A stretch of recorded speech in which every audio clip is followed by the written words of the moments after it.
Welcome to Wellness Climb.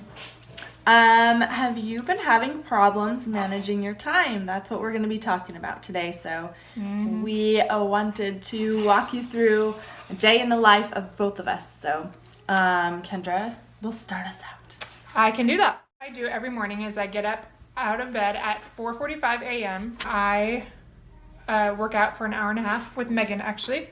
And there's so much stuff going on throughout the day that I found that sometimes my non-negotiable was becoming negotiable because of my schedule, my to-dos. So I start off the day bright and early. Jump out of bed. It has to be jumping out of bed.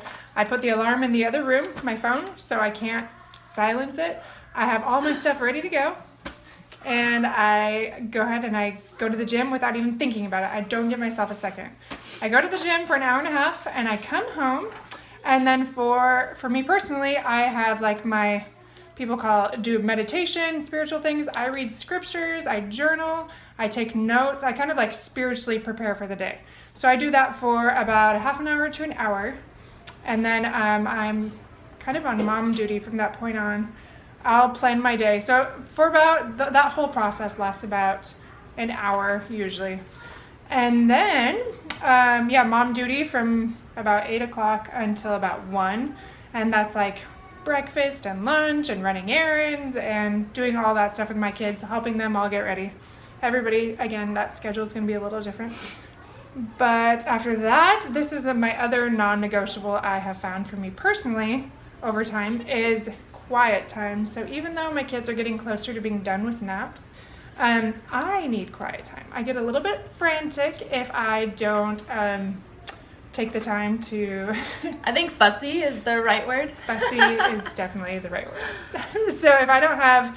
sometimes I try to take like a half an hour nap since I get up early, even like 20 minutes, a little cat nap, and then I do business work.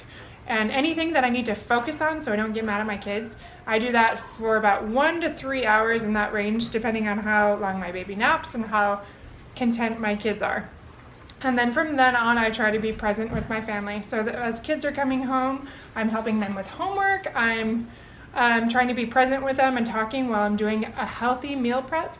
So that part is really important. It's not just coming from a package as much. I'm sitting there preparing food, talking to them while they're doing homework, while they're making their school lunches. And then from there, we have a dinner. And this is the other part that I thought was kind of standard, but it's not. We all sit down at the table and we eat for, I schedule like an hour, but it doesn't take that long, from 5:30 to 6:30. And then from then, it's a nightly routine. We clean up together. All my kids have chores. I have chores. We all do it together. And then they get their pajamas on and they brush their teeth. We do family scriptures or family counsel together then. If you want to bring up anything that's going on or what you want to do. We read a book together that they pick out. We snuggle a little bit as I tuck them in bed. And then from 8 to 9, I work. And then from 9 to 10, me and my husband are engaging somehow. We are talking, we're relaxing, watching a show, we're doing whatever. And then 10 o'clock, it's bed. And that is my day. How about your day? So I'm up at the same time because, as Kendra said, we work out together. So I'm usually home by 6:30 and I get my kids on the bus. They're gone by 7:20. So then I do breakfast and I always do my chores in the morning. So usually I clean the kitchen, fold the load of laundry I put in the night before.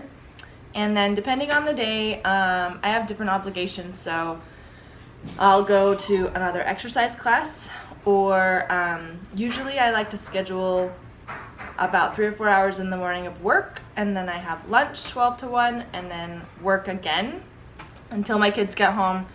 And homework time, we do homework time. They finish the chores that they're supposed to finish before they can go on their tablets. And then we also do, our schedules are pretty similar, also do lunch or dinner together. And my daughter likes to help me in the kitchen, so she always helps me. And then at night, I always put my kids to bed at the same time every night. So that's like non-negotiable for us. So we, bedtime is at 7 for little boys, and then my older kids go to bed at 8:30, but I just have to tell them bedtime and then they get ready. So from about 7:30 to 9, I do my finishing up, like wipe the counters, get a load of laundry in.